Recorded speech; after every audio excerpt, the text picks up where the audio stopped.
22일 경제보고서 읽는 시간입니다. 먼저 국제금융 뉴스입니다. 1. 시장 동향.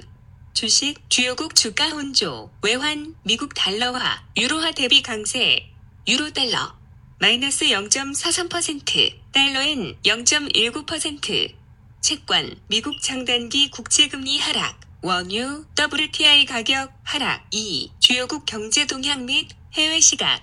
미국 트럼프 대통령 프랑스의 디지털 과세에 우려 표명. 보스턴 연은 총재 중앙은행의 정책 운영은 독립성이 필요. 유럽, EU, 영국 차기 총리 유력 후보의 브렉시트 기한 연장안 준비. 중국 일부 복합기업 부채 문제가 심각한 상황에 직면.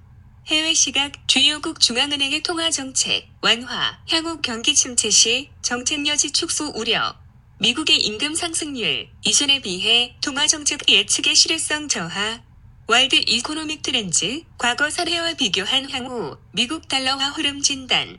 3. 미 염준 이사 후보자들에 대한 평가 및 전망. 이슈, 트럼프 대통령은 크리스토퍼 윌러와 주디 쉘턴을 연준 이사 후보로 지명, 이에 두 후보자에 대한 시정평가 및 전망 등을 점검.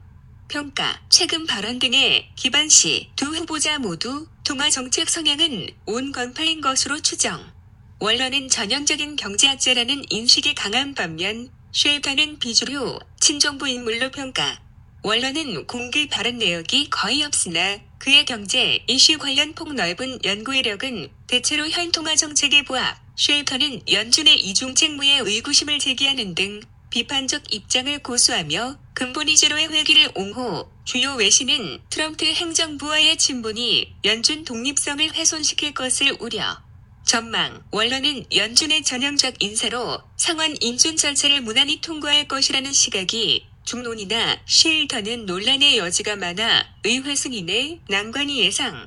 의회 일정 등 감안시 단기 내 인준 절차가 마무리되기는 어려울 것으로 보이나 두 후보 중 한 명이라도 이사로 임명될 경우 연준의 더 비쉬한 성향이 강화할 가능성.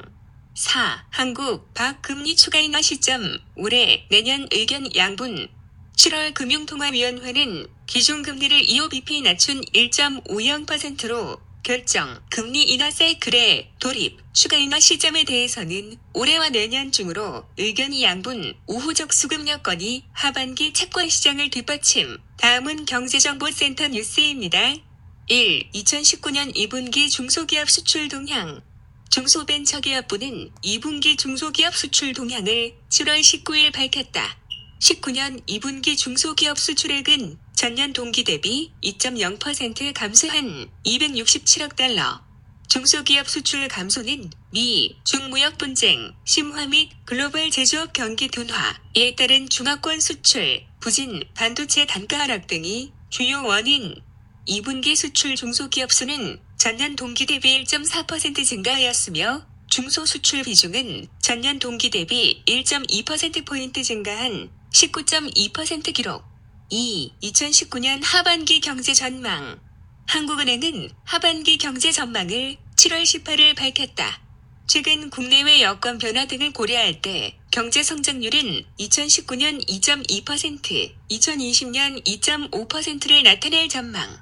취업자 수는 금년 중 20만 명, 내년 중 18만 명 증가할 전망. 소비자 물가 상승률은 2019년 중 0.7%, 2020년 중 1.3%로 전망. 경상수지 흑자 규모는 2019년 중 590억 달러, 2020년 중 585억 달러로 전망. 3. 2019년 6월 생산자 물가지수. 한국은행은 6월 생산자 물가지수를 7월 19일 밝혔다. 6월 생산자 물가지수는 전월 대비 0.3% 하락, 전년 동월 대비 0.1% 상승. 식료품 및 에너지 이외 지수는 전월 대비 0.2% 하락, 전년 동월 대비 0.1% 상승. 2019년 6월 국내 공급 물가 지수는 전월 대비 0.5% 하락. 2019년 6월 총산출 물가 지수는 전월 대비 0.7% 하락. 오늘도 행복하시고 구독과 알람하시면 감사히 받겠습니다. 사랑합니다.